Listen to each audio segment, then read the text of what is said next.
Halo, assalamualaikum warahmatullahi wabarakatuh. Kembali lagi bersama channel calon ASN P3K. Pada kesempatan kali ini kita akan membahas tentang formasi P3K Guru Ilmu Pengetahuan Alam atau Guru IPA. Bagi teman-teman yang barusan bergabung, jangan lupa subscribe channel ini guna untuk mendukung kemajuan channel ini. Bagi teman-teman yang sudah bergabung dan sudah subscribe, saya ucapkan terima kasih dan jangan lupa bunyikan loncengnya untuk mendapatkan update terbaru. Bagi teman-teman yang belum sempat menonton video-video sebelumnya, silahkan lihat kolom deskripsi karena di sana banyak sekali link-link video yang bisa ditonton, atau langsung saja kunjungi channel calon ASN P3K. Oke, langsung saja kita mulai soal yang pertama. Soal nomor 1. Di bawah ini yang bukan merupakan ciri-ciri biologi sebagai ilmu, yaitu titik-titik. A. Memakai metode ilmiah. B. Didasarkan pada pengalaman empiris. C. Objek kajiannya berupa benda konkret. D. Bersifat objektif. E. Bersifat subjektif.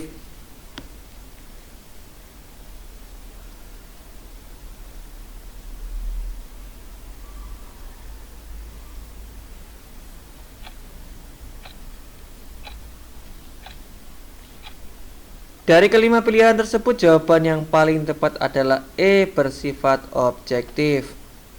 Ciri-ciri biologi sebagai ilmu: bersifat sistematis melalui langkah-langkah yang teratur, memiliki metode ilmiah yang jelas, bersifat universal yang berarti bisa dilakukan oleh siapa saja, bersifat objektif dan tidak dipengaruhi subjektivitas. Soal nomor 2. Cabang ilmu biologi di bawah ini yang khusus mempelajari jamur yaitu titik-titik. A. Virologi. B. Evolusi. C. Mikologi. D. Botani. E. Entomologi.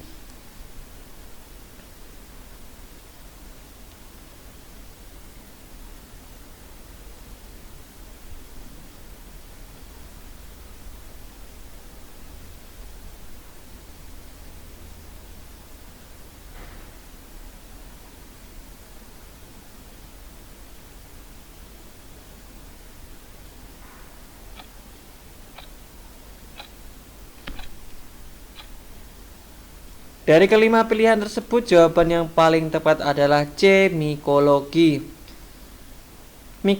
Virologi ialah cabang biologi yang mempelajari makhluk hidup suborganisme, terutama virus. Dalam perkembangannya, selain virus, ditemukan pula viroid dan prion. Kedua kelompok ini saat ini juga masih menjadi bidang kajian virologi.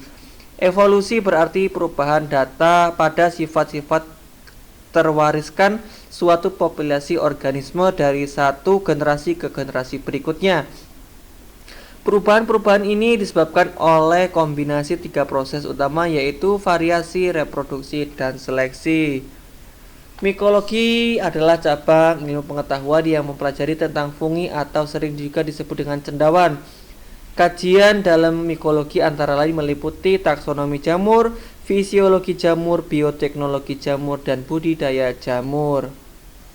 Botani atau ilmu tumbuh-tumbuhan adalah ilmu yang mempelajari tentang tumbuh-tumbuhan, jamur, dan alga dengan mikologi dan fikologi yang berada dalam cabang ilmu botani.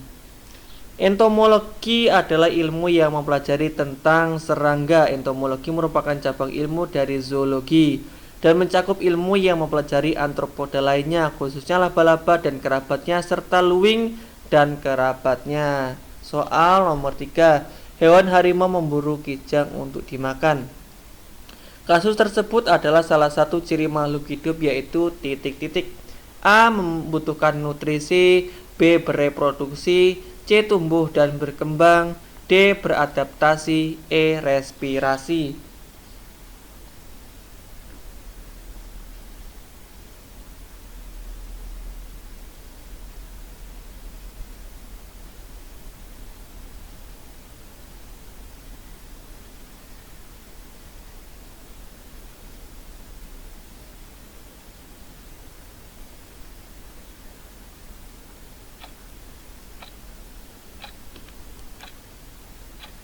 Dari kelima pilihan tersebut, jawaban yang paling tepat adalah A. Membutuhkan nutrisi. Ciri makhluk hidup yang paling utama adalah memperoleh dan menggunakan energi untuk bertahan hidup. Sederhananya, tumbuhan, hewan, serta manusia memerlukan makanan dan minuman agar mampu bertahan hidup. Makhluk hidup juga harus bereproduksi dan berkembang biak. Soal nomor 4. Kumpulan dari individu-individu sejenis merupakan pengertian dari titik-titik. A. Bioma, B. Populasi, C. Organisme, D. Ekosistem, E. Komunitas.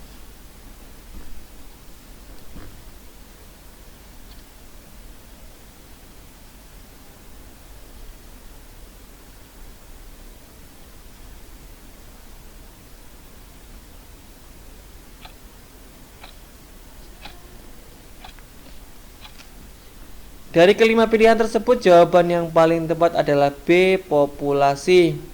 Bioma adalah wilayah yang memiliki sifat geografis atau iklim yang sama yang meliputi komunitas tumbuhan, hewan, organisme tanah, bakteri, dan virus. Ruang lingkup bioma mencakup beberapa ekosistem dengan elemen regional yang besar dan berbeda dari biosfer. Populasi adalah sekumpulan individu dengan ciri-ciri yang sama, yang hidup di tempat yang sama dan memiliki kemampuan bereproduksi di antara sesamanya. Konsep populasi banyak dipakai dalam ekologi dan genetik. Organisme adalah setiap entitas individu yang mampu menjalankan fungsi-fungsi kehidupan. Ekosistem adalah suatu sistem ekologi yang terbentuk oleh hubungan timbal balik tak terpisahkan antara makhluk hidup dan lingkungannya. Komunitas adalah sekumpulan berbagai macam populasi makhluk hidup yang hidup dalam suatu wilayah tertentu. Suatu komunitas tersusun dari semua populasi yang hidup dan saling berinteraksi antara satu dengan yang lainnya dalam suatu wilayah dan waktu tertentu. Soal nomor 5. Ilmu yang membahas tentang struktur dalam makhluk hidup dinamakan titik-titik. A. Anatomi, B. Ekologi, C. Fisiologi, D. Morfologi, E. Zoologi.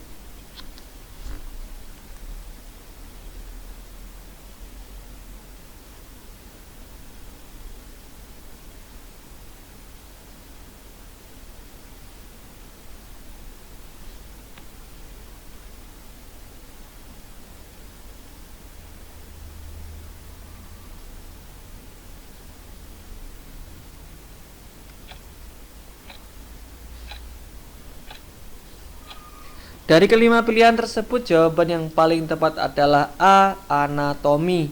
Anatomi atau ilmu tasri atau yang mempelajari struktur dan fungsi bagian makhluk hidup. Istilah anatomi digunakan untuk ilmu tentang struktur tubuh manusia dan hewan, sedangkan struktur tumbuhan dipelajari dalam anatomi tumbuhan. Ekologi adalah cabang ilmu biologi yang mempelajari interaksi antara makhluk hidup dengan makhluk hidup lainnya dan juga dengan lingkungan sekitarnya. Dalam ilmu lingkungan, ekologi dijadikan sebagai ilmu dasar dalam memahami interaksi di dalam lingkungan.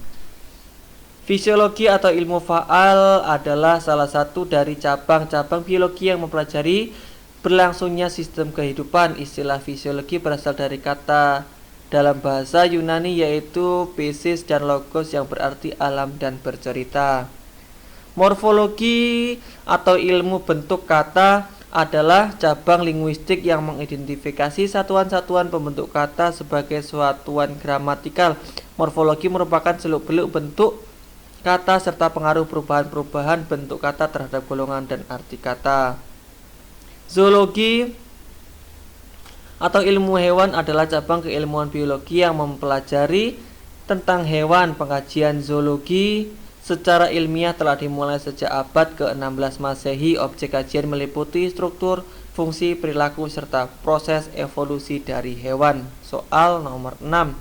Akibat adanya pemburuan liar di Papua, berbagai jenis kupu-kupu kini terancam punah. Untuk menyelamatkan keberlangsungan hidup kupu-kupu, cabang ilmu biologi yang dibutuhkan yaitu titik-titik.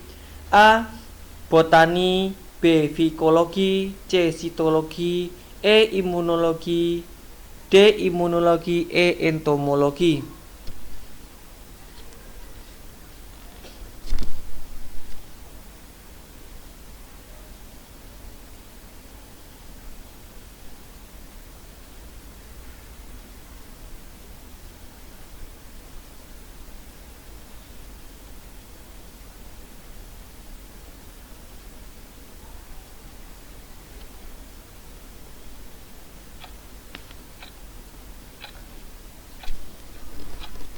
Dari kelima pilihan tersebut, jawaban yang paling tepat adalah E. Entomologi. Biologi sel atau sitologi adalah salah satu cabang biologi yang secara khusus mempelajari tentang sel dan memanfaatkannya penggunaan lensa optik dan mikroskop. Fikologi atau algologi adalah subdisiplin botani yang mempelajari alga atau ganggang. Fikologi juga mempelajari beberapa organisme prokariotik yang dikenal dengan cyanobacteria. Soal nomor 7. Cabang ilmu biologi yang dibutuhkan dalam penelitian tentang keanekaragaman jenis burung yang ada di Taman Nasional Gunung Merbabu. Yang tepat di bawah ini yaitu A. Limnologi, B. Mikologi, C. Entomologi, D. Ornitologi, E. Herpetologi.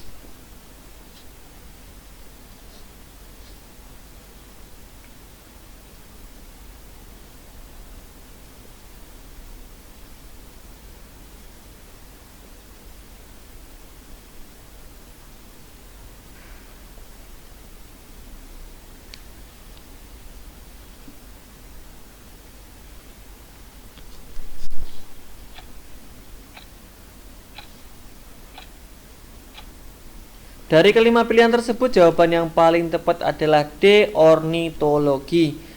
Limnologi merupakan cabang ilmu biologi yang mempelajari perairan darat. Kajiannya terutama perairan tawar. Lingkup kajiannya kadang-kadang mencakup juga perairan payau. Limnologi merupakan kajian menyeluruh mengenai kehidupan di perairan darat sehingga digolongkan sebagai bagian dari ekologi. Ornitologi adalah cabang zoologi yang mempelajari burung.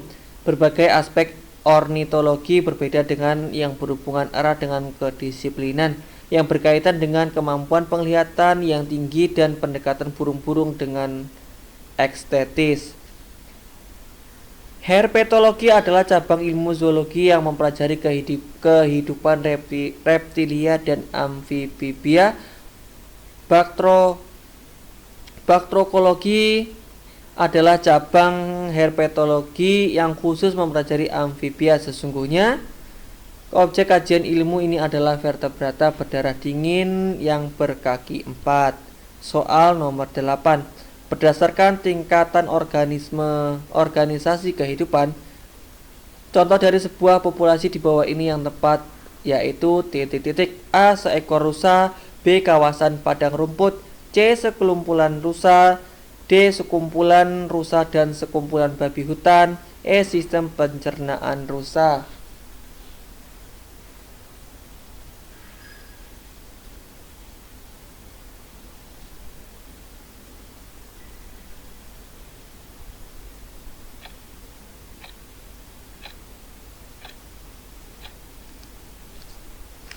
Dari kelima pilihan tersebut, jawaban yang paling tepat adalah C. Sekumpulan rusa.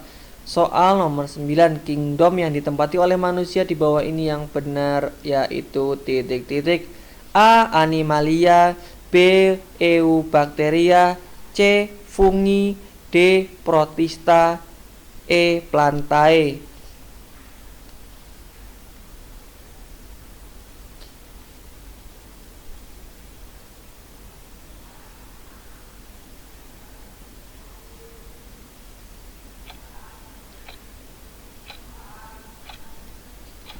Dari kelima pilihan tersebut, jawaban yang paling tepat adalah A. Animalia. Animalia adalah organisme eukariotik multiseluler yang membentuk kerajaan biologi animalia. Dengan sedikit pengecualian, hewan mengonsumsi bahan organik, menghirup oksigen, dan bergerak bereproduksi secara seksual dan tumbuh dari bola sel yang berongga blastula selama fase perkembangan embrio. Bakteri adalah kelompok mikroorganisme bersel satu yang diklasifikasikan pada tingkat domain. Bersamaan dengan domain archaea, bakteri digolongkan sebagai prokariot. Sel bakteri memiliki bentuk tertentu, misalnya menyerupai bola, batang, atau spiral yang biasanya berukuran beberapa mikrometer.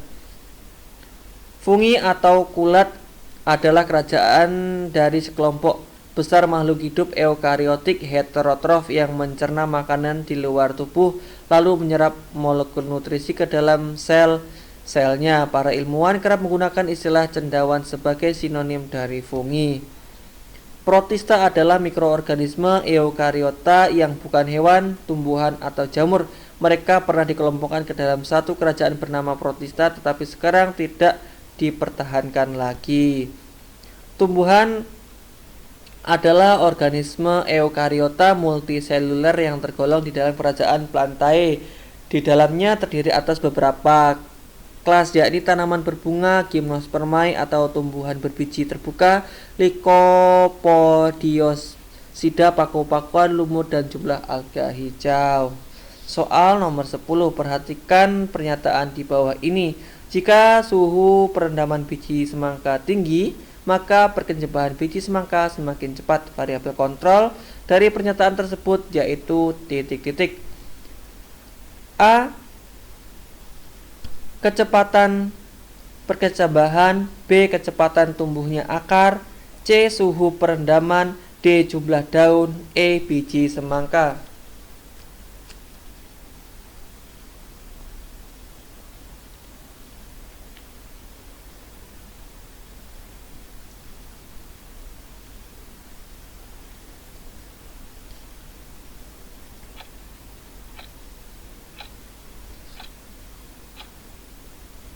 Dari kelima pilihan tersebut, jawaban yang paling tepat adalah E. Biji semangka. Soal nomor 11. Dalam biologi, tingkatan ruang lingkup yang dihuni oleh kumpulan beberapa populasi yang saling berinteraksi di suatu daerah dalam waktu tertentu disebut titik-titik. A. Organisme, B. Bioma, C. Ekosistem, D. Komunitas, E. Populasi.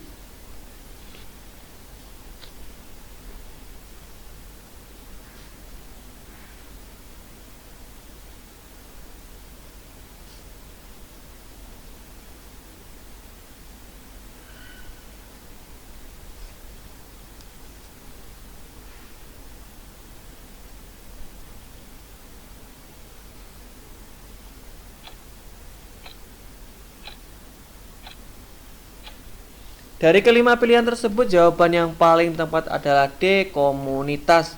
Soal nomor 12. Perhatikan uraian di bawah ini. 1. Bioma, 2. Komunitas, 3. Populasi, 4. Individu, 5. Ekosistem. Berdasarkan uraian di atas, urutan tingkat organisasi makhluk hidup dari tingkat paling rendah ke tingkat paling tinggi yaitu nomor titik-titik. A. 3, 2, 1, 4, dan 5, B. 2, 1, 3, 5, dan 4, C. 4, 3, 5, 2, dan 1, D. 4, 3, 2, 5, dan 1, E. 4, 2, 3, 5, dan 1.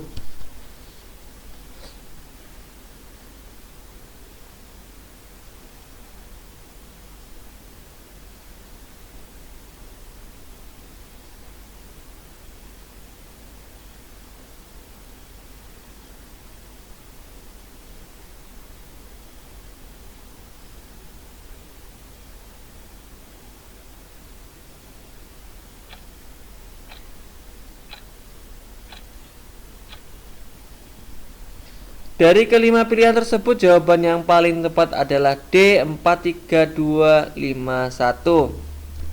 Soal nomor 13. Perhatikan pernyataan di bawah ini. Jika temperatur air semakin tinggi, maka telurnya semakin cepat masak. Variabel terikat dari pernyataan di atas yaitu titik-titik. A. Besarnya telur yang direbus, B. Temperatur, C. Suhu perendaman, D. Jumlah air, E. Waktu yang diperlukan untuk merebus.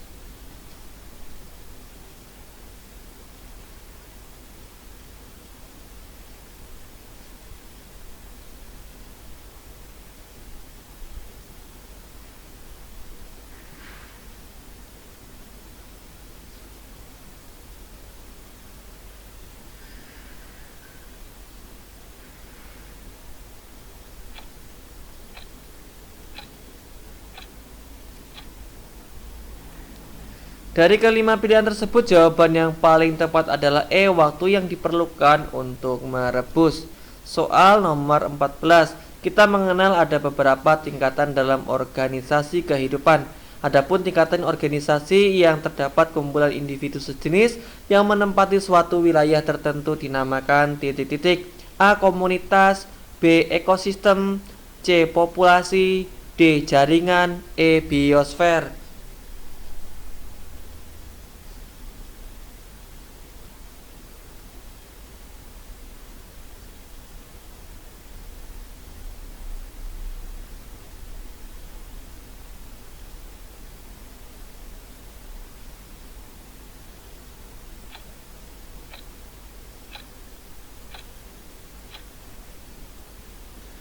Dari kelima pilihan tersebut, jawaban yang paling tepat adalah C. Populasi. Soal nomor 15. Jenis penyakit seperti flu burung dan influenza dapat menyerang manusia. Adapun cabang ilmu biologi yang di bawah ini yang tepat dalam mempelajari terkait penyebab kedua penyakit tersebut yaitu titik-titik. A. Virologi, B. Mikologi, C. Ichtiologi, D. Ornitologi, E. Orkidologi.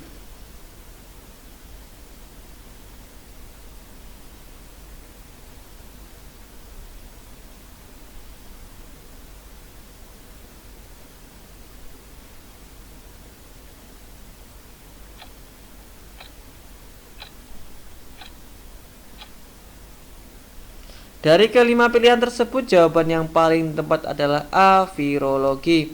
Oke, demikianlah pembahasan seputar P3K, formasi P3K Guru Ilmu Pengetahuan Alam atau Guru IPA. Bagi teman-teman yang barusan bergabung, jangan lupa subscribe channel ini guna untuk mendukung kemajuan channel ini. Bagi teman-teman yang sudah bergabung dan sudah subscribe, saya ucapkan terima kasih dan jangan lupa bunyikan loncengnya untuk mendapatkan update terbaru. Bagi teman-teman yang merasa video ini bermanfaat, jangan lupa share ke teman-teman yang lain agar video ini semakin bermanfaat dan saya ucapkan terima kasih. Apabila ada salah-salah dalam pembacaan soal, saya mohon maaf dan saya akhiri. Wassalamualaikum warahmatullahi wabarakatuh.